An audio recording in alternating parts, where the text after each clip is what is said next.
Hello again there folks, Lone Adventurer here. Thank you very much for stumbling your way upon my channel, choosing to watch this video and joining me on this adventure. Today I'm going to be playing Doom Pilgrim, which is a very dark overland adventure card game in which you take a character through a series of, generally in my experience, quite unpleasant encounters and form a interesting story along the way. Now, I have done a playthrough of Doom Pilgrim on the channel before. I will include a link down in the description below if you want to see the original playthrough. Now, the reason why I am playing this game for a second time on the channel is that there is currently a crowd sale for it over on gamecrafter.com. If that doesn't mean much to you, what a crowd sale is an opportunity to buy the game at a reduced rate. The idea is that the more people who get on board with the crowd sale, the price gradually comes down. Now, the crowd sale is predominantly for a new expansion for Doom Pilgrim, or rather a set of 3 mini expansions, but it is also an opportunity to get the base game as well. So I thought I would take this opportunity firstly to play a game that I really enjoy another time, but also to highlight to you that it is available, and the best way that I can do that is through doing a playthrough. So that's what I'm going to do. I don't think I mentioned that it's from Outlaws Games. Outlaws is a designer artist. He paints all of the art that features on these cards. I recall Daniel from the Dungeon Dive saying that not only is this a super fun game, it is also quite a good resource for role-playing, tabletop games and solo gaming in general. You can use these cards as prompts. You can use purely the art as prompts, or you can use the events that are detailed on the back to sort of inform what happens in solo gaming. So it's quite a flexible resource and quite a nice opportunity just to own some cool grimdark fantasy art, if that's your sort of thing. So the last thing I will say about the crowd sale is that at time of recording, I think it's got about 2 weeks left to go. I'll try and get this video up quite quickly, but probably by the time you see it, it will be less than 2 weeks. But there will be a link down in the description below to the GameCrafter website where you can check it out, see what the prices are for the games at the moment. The more people who get on board, the cheaper it becomes. Did I explain that earlier? I can't really remember. Anywho, let's just get on with it, shall we, and play a game of Doom Pilgrim. I have set us up here for the easiest version. You adjust the difficulty of the game by adjusting the amount of cards that you're playing with, but really on a video it's got to be the easiest version, which is 45 cards. So that's what I've got here. I've got 45 randomly selected and shuffled cards. That is, I think, half of the cards. So we've got a whole bunch more here. So this is a game that's got quite a lot in terms of replayability. Firstly, because you're not going to see all of the cards in one game. You don't look at all of the text on the cards that are in this stack. So you're not even going to encounter all of the cards that are in this deck. So that gives it replayability. And the other thing that gives it replayability is that the idea is that you become increasingly familiar with the illustrations. And as you become familiar with the illustrations, you gain a greater degree of control over what you are experiencing at what time. So you might look at that card and think, that card is going to be a disaster for me based upon what's happened already on my character sheet. Therefore, I'm going to chuck that out and not use that card. Or maybe you'd think that card will be more handy for me later on in the game, at which point you can pop it on the bottom of your deck. So that is an interesting aspect. Unfortunately, it's not really going to inform this playthrough because I have failed to play this game more than once or twice since I last brought it to the channel, and it's been a while, so I don't really have any familiarity with Outlaws art, and therefore I don't have that knowledge that's going to help me. So I think probably we should just get on with it. I think the aim of the game really is to just not die before you get to the end of the deck. I think last time I did a playthrough that did not work out, but hopefully this time it will. So here is our first 3 cards. We have got some admittedly quite haunting looking figures out in some mist there or something. That looks like a werewolf or some kind of beast. This one has got an entrance into what looks like a cliff edge to me. Some stairs leading up to it. And this one has got 2 kind of thuggy looking characters, one of which is carrying a blade. I think I had that one last time I played. It might have even been when we played on the channel. I think we're going to use that for our first one. We're going to lose this from the game. So this one will go underneath our deck to be encountered in the future. And this is our first card of the game. Ogre Keep. Approaching an old keep, more a ruin than a real castle, you spot an advanced guard. They are 2 dull-looking ogres, not as big as you would expect and poorly armed, but they seem serious about not letting you pass if you don't justify yourself. Decide. Tell them you've come to trade. They take you to the keep, watching your step and hands cautiously to show you their goods. Well, I don't have any gold. Or we can kill the guards. And it says down here, note that there's no way out without either buying something or fighting the guards. So that's a bit of a disaster because we have no gold. You start with nothing in this game. So we're going to have to fight the guards.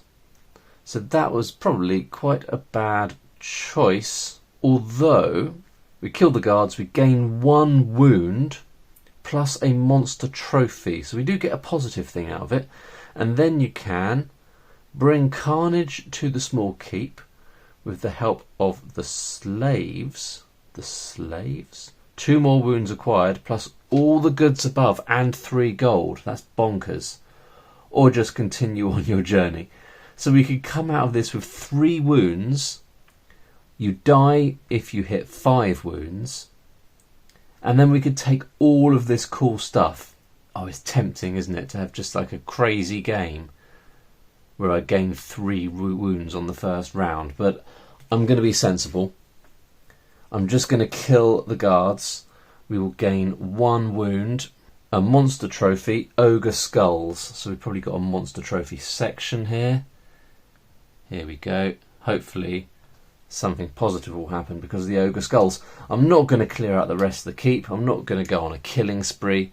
That just seems like a bad idea. So we'll pop that up here. That has become our past, our tracker of things that have happened in the past. And we're going to go on to the next encounter. Oh, okay, so we've got some more shady looking characters here. I mean, you never know in this game. They could be misunderstood. They might look scary. They might be really nice guys who are, really going to get on your side and help you out. But there's no way of knowing without gambling on that card. We've got these guys here as well. Don't know how I feel about them. Or we've just got a nice straightforward castle. Any of them could be awful, any of them could be awesome. So I think I'll just go for the castle this time. I'm going to remove that one from the game. This one's going to go to the bottom of the deck. And let's see what this one's all about. The landlord of this castle is just leaving. He hates it here and doubts he would ever return. The land is full of heavy mists arising from the cold sea. Hardly any proper daylight even in the summer noon, and those terrible foul winds. Anyway, it is nice to eat and drink with him, doesn't sound like it would be nice, while his servants are packing his things up, and you feel refreshed soon. 1 wound healed to you and each ally. That's good news. So our wound is healed. He would sell you this castle for the price of just 10 gold pieces. Oh man. Well, that would be handy, wouldn't it? But obviously no gold. Residing in the castle as its lord would bring your fate a very significant twist. Well, we can't afford it. So that sucks. I would love to have been able to afford a castle. But we're going to go on our way. Let's see what's next. So we've got this figure here with a stag. I've got a feeling I've seen that before. A bunch of shady looking individuals staring up at you. And this one, I don't know, what's that? Is it like a battlefield or something with some crows flying over the top of it? I'm not sure. I think I might just go for this end one. I think we'll keep this card with the stag in the game and get rid of that one. Into the Raven's Land. Gallows, erected wheels, more gallows, more wheels, a cadaver here and there, but mostly just bone remains, as ravens are many here and their appetite is endless. You wander through the Gallow Hills, thinking and pondering, as there are not many other things to do if you don't want to join the scavengers in their doings. Right, if there are 3 or fewer cards in your past deck, this is still the start of your journey, and not really an uplifting one. +1 depression. Oh no. Well, yeah, I've only got 2 cards in my past deck. I mean, it looks like there's no positive outcome. You either get depressed, there's no effect, or you gain fatigue, or you become nihilistic.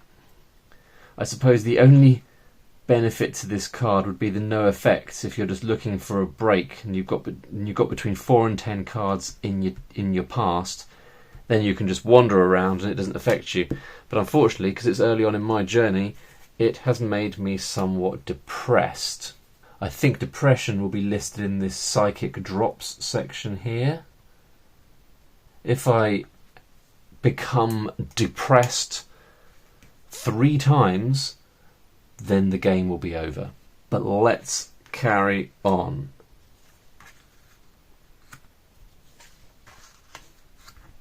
Okay, so we've got some individuals wandering around. Ugh. I mean, they don't look great, do they?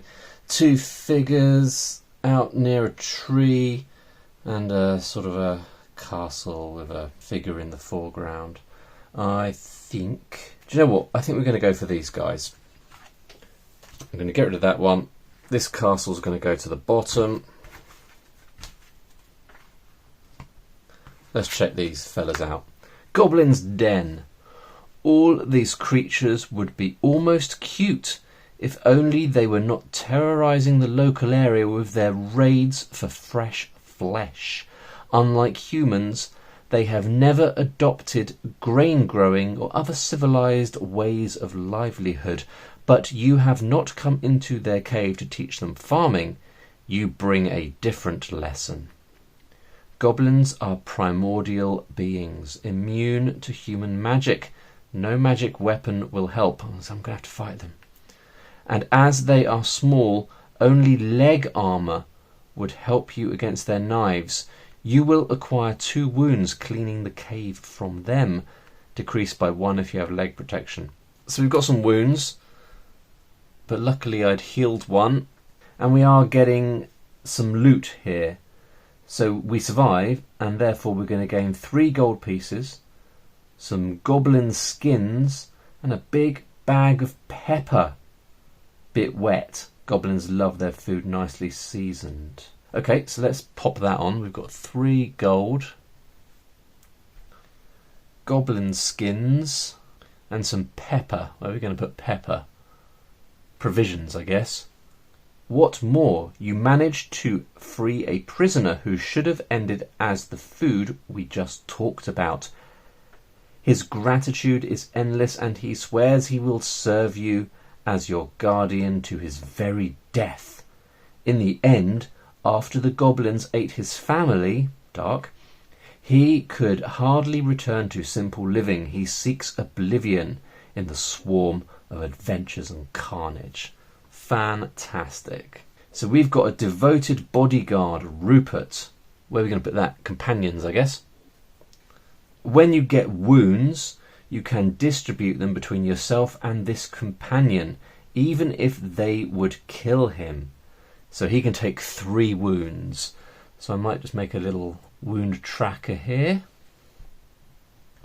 And I've made a couple more notes because it also says that Rupert counts as battle equipment if we're ever asked to tally battle equipment, and he will never leave. So if a card is trying to force my companion to leave, Rupert will not leave. He's that devoted to me, thanks to me saving him from the goblins.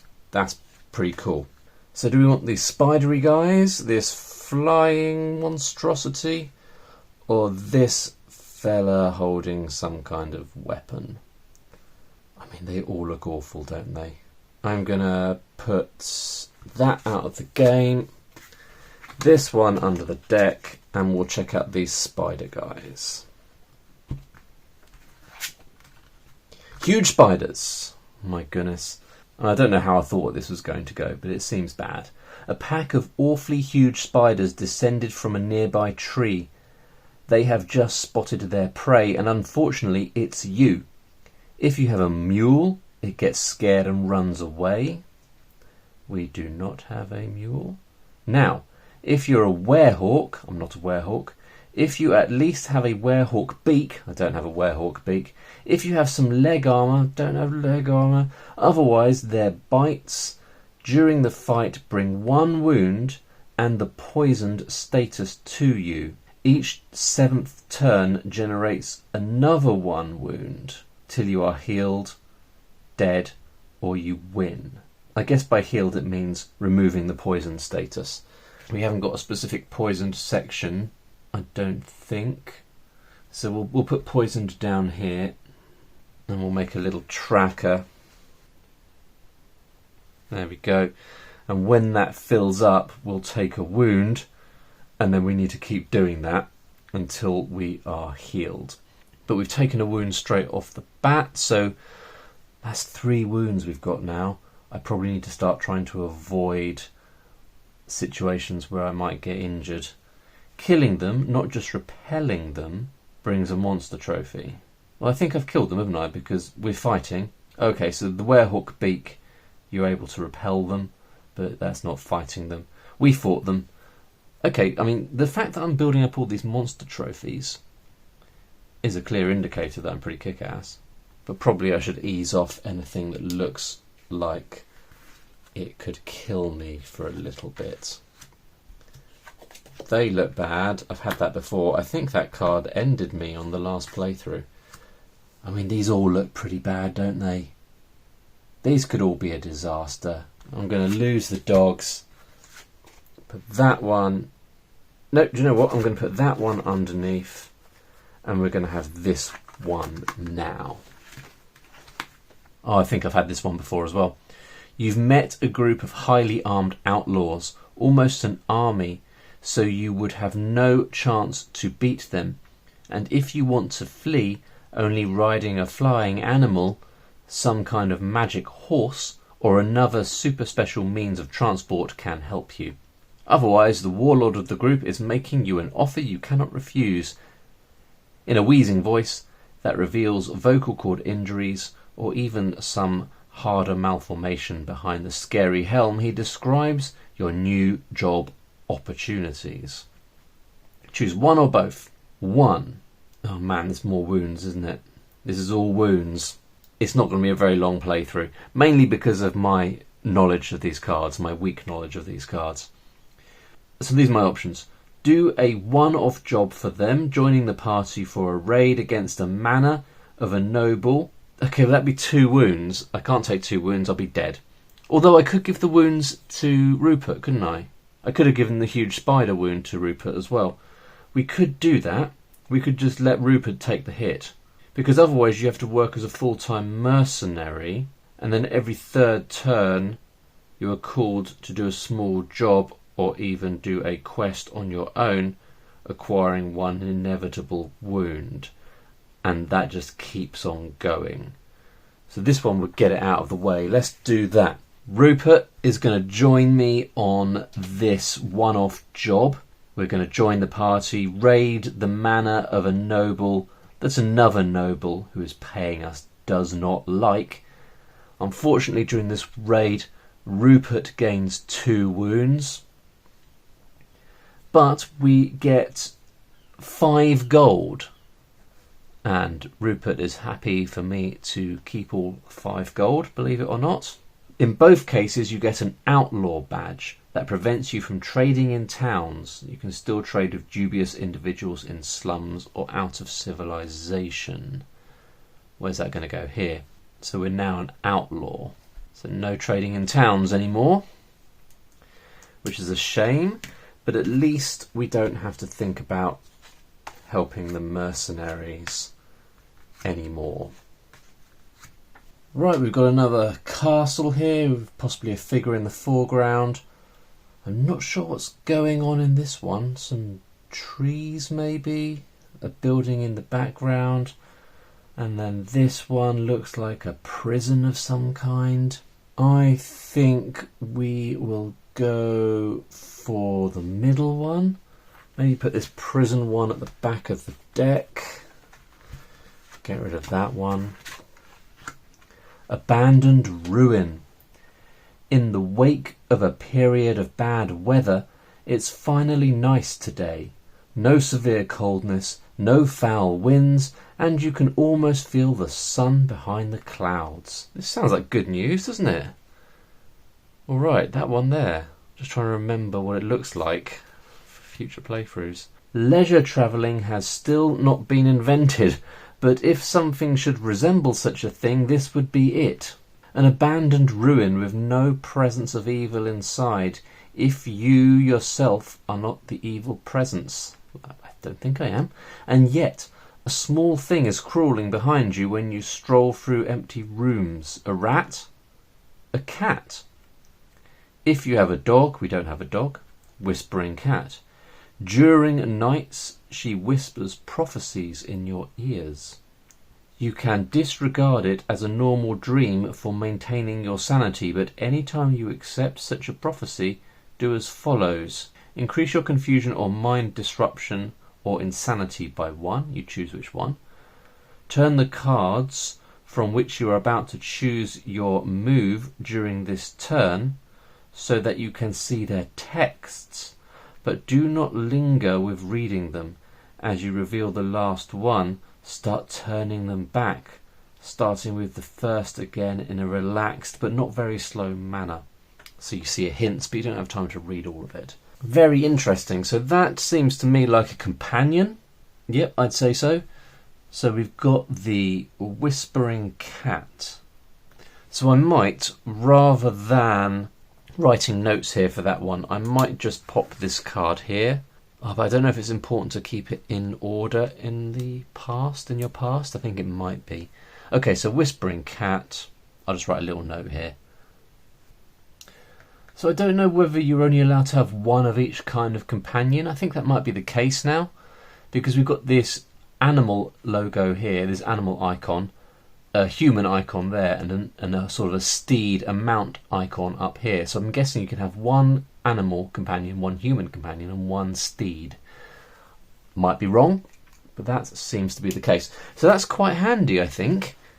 Yes, it will drive us gradually insane, but we can get a bit of an insight if we're looking at 3 cards and we just don't know what to do, like here. I might go straight in and do it. We've got this shady group that is, one of them's carrying like a scythe. This church maybe, perhaps, some kind of building. and then this dude fighting a monster. So I'm going to go straight in and gain confusion 1, and we're going to look at these cards. But I've just remembered, now we're looking down there, that I should have increased poisoned, and we should have done that ever since we encountered those irritating spiders. So this is the second day in which poisoned is affecting us. So here we go. I'm going to turn these over one at a time and then immediately start turning them back over.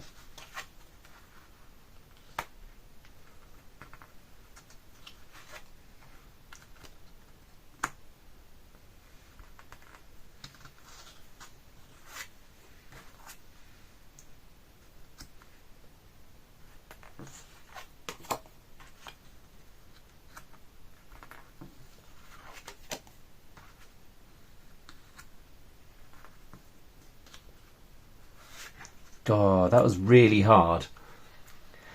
They all look quite good to me. Now I'm a bit worried about the fact that I am an outlaw, so I can't do any trading in towns, and I think that one might have been a town. No, it said a jester or something. These ones I was able to spend some gold. This one looked a bit more complicated. It looked like there was positive outcomes if you have multiple wounds already. One of these had an opportunity to heal though, so my memory, I've already lost it. We'll get rid of that one. I think we will keep that and have this one now. Merchant from the Old Tower. This tower used to be a part of the town defence system, but now with the walls torn down a long time ago it is abandoned, or at least abandoned by anyone official. Slum people told you that you could find a very special type of merchant here that has various magic things for each customer. This is bad, I think, because this is definitely trading in a town, isn't it? There's no getting away from the fact that this is trading in a town. So I'm not even going to look at the positive things that I could be purchasing right now, because I can't do it. Because I was forced into doing a job as an outlaw, that means we can't do nothing in the town. Right, so I'm not going to use my whispering cat this time, I don't think. I think we'll avoid the town, since we can't trade in towns anyway. I think this little fella's going to go on the bottom. And we'll see what's going on here. Knighted under the dead tree, you've become a sir, now only to find your lady and manor. A horse might be useful too. At least it would take you faster away from this place where self-proclaimed kings make their knights of vagrant strangers. This place is ill, so hurry on before you become something worse than sir. I have had this one before, I remember now. I'm now Sir of the Dead Tree. I think that's probably a rank, isn't it? And mind disruption +1.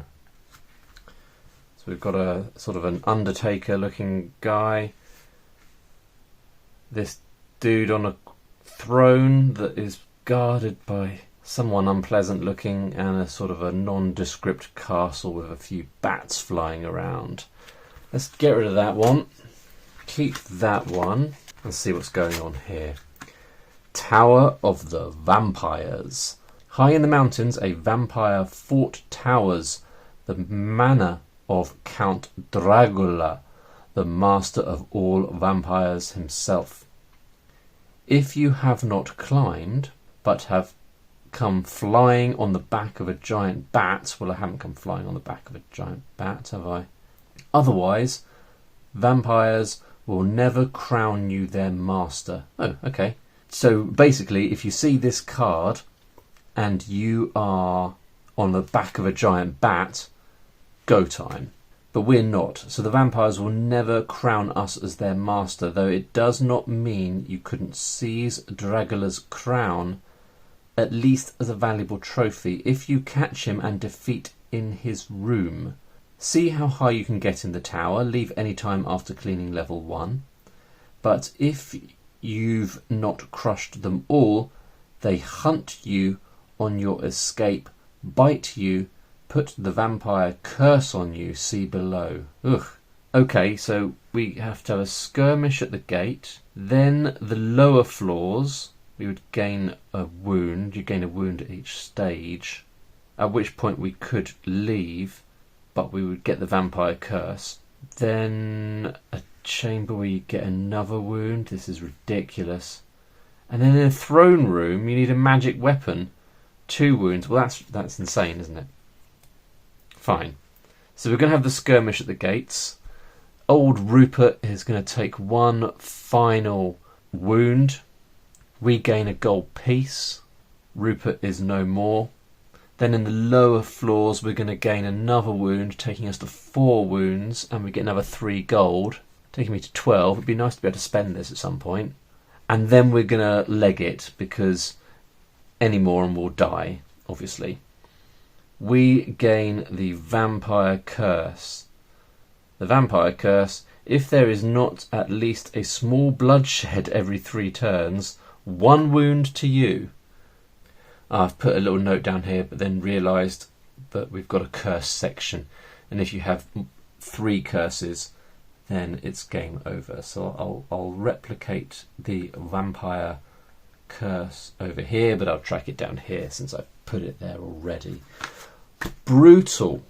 I'm not sure I like the Tower of Vampires. That is one to be avoided unless you're riding a giant bat, or you've got a magic weapon and very few wounds. Okay, do we want to look at these cards? I think we do. So the Whispering Cat, we will take a point of insanity, and let's look at these cards.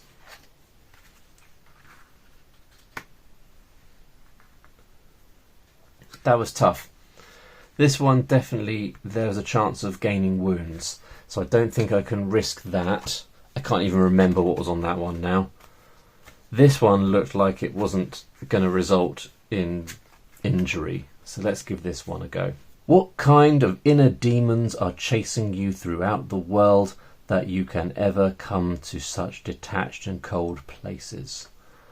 But one morning you see a hole in an ice wall, definitely an artificial one, or this is Iceberg Hermitage. And soon you find yourself sitting in the den of a very vital hermit. He wears nothing but a loincloth, even in such brutal cold, and energetic eyes shine from the face with a respectable beard. But these are not the eyes of a fool.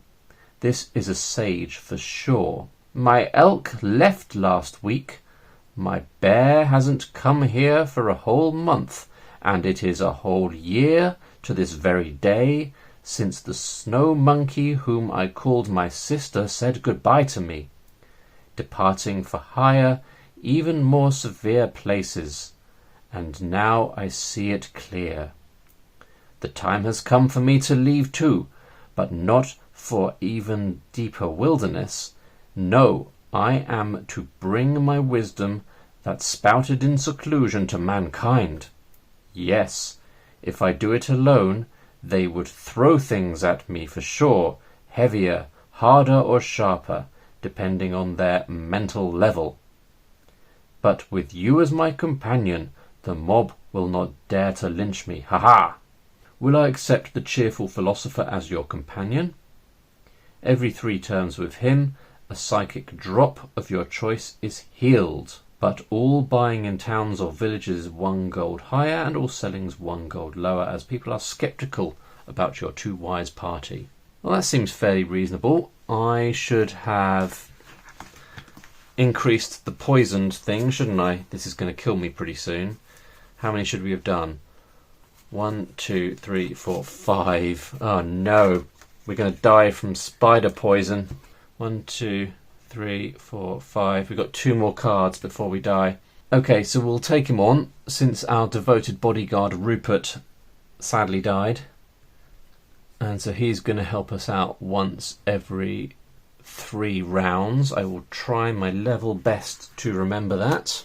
And note that I wasn't particularly worried about the fact that he's affecting the cost of buying and selling things in towns, since because I'm an outlaw, I can't do that anyway. So we've got this one, which is very hazy. I'm not sure what's going on there. Some unpleasant looking fellas there, and some kind of keep. Let's get rid of those dudes. Put this mystery one on the bottom.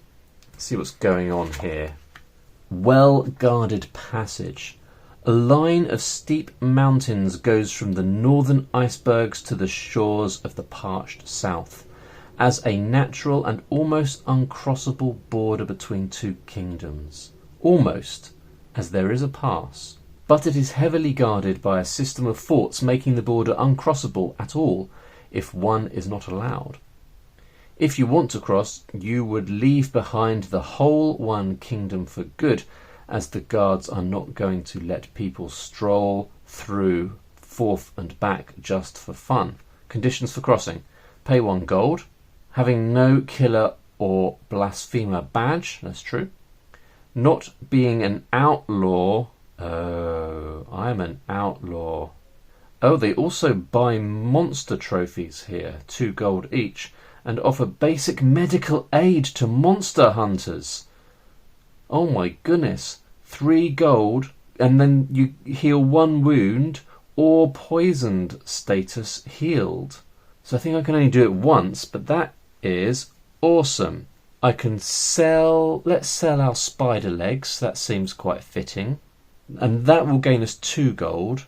And for 3 gold, they will heal our poisoned status.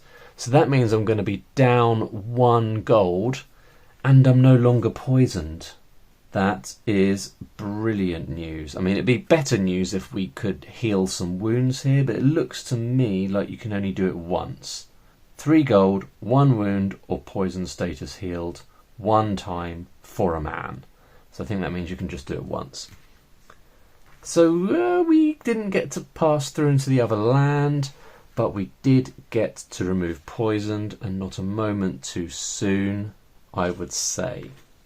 Right, we've got this bearded fella, this guy on some kind of precipitous walkway, and some kind of strange figure there. I'm going to get rid of that strange figure, put him on the bottom. That one rings a bell. Let's see what this guy is all about. So we should have done the vampire curse. So actually we're probably going to die quite soon anyway.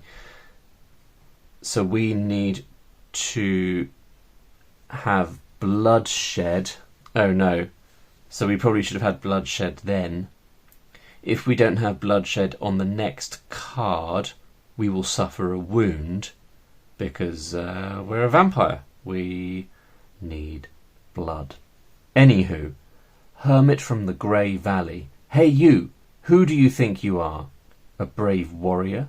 But as I see it, you are just a maggot.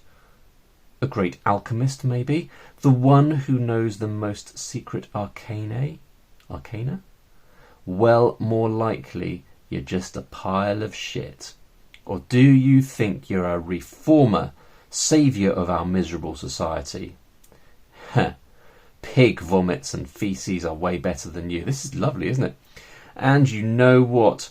Kill me, torture me, crucify me, or kill and hug me like your little sister if you prefer, but it won't change a thing. For deep inside you know I am right. Your days are nothing. Wow. What a jolly guy. +1 depression, +1 nihilism. What a lovely hermit that was. Okay, so the problem we've got here is that if we don't cause bloodshed, just need to mark that cheerful philosopher as well. Not that it's going to help me, I don't think. Because if we don't cause bloodshed on this card, we'll suffer a wound. However, anything that causes us a wound is going to kill us. So I think this is probably the last card. I'm going to get rid of that one. Keep this one. Does look familiar though. And let's check these guys out. Probably they're going to do us a wound. but let's find out. A savage axeman. On your way through a rocky land, a furious attacker jumps out of nowhere. Just by a fast blink, you notice there is a cave nearby, from which a small, ugly creature, probably a child of this madman, climbs out. The savage is too fast with his axes. No combat experience or dodging skills will save you from being hit. But a solid covering would help, as the blades are not too sharp. He attacks with the force able to harm you for 2 wounds. A shield would prevent 1 hit. Any other 2 pieces of armour can also prevent 1 hit. That's it, isn't it? Final wound done. And our unnamed wanderer in these doomed lands is no more. There you go, folks. Doom Pilgrim. If that seems like your sort of thing, now is the time to check it out. Have a look on the link below for the crowd sale on GameCrafter. Hope you enjoyed that playthrough, folks. See you in the next one. Bye for now.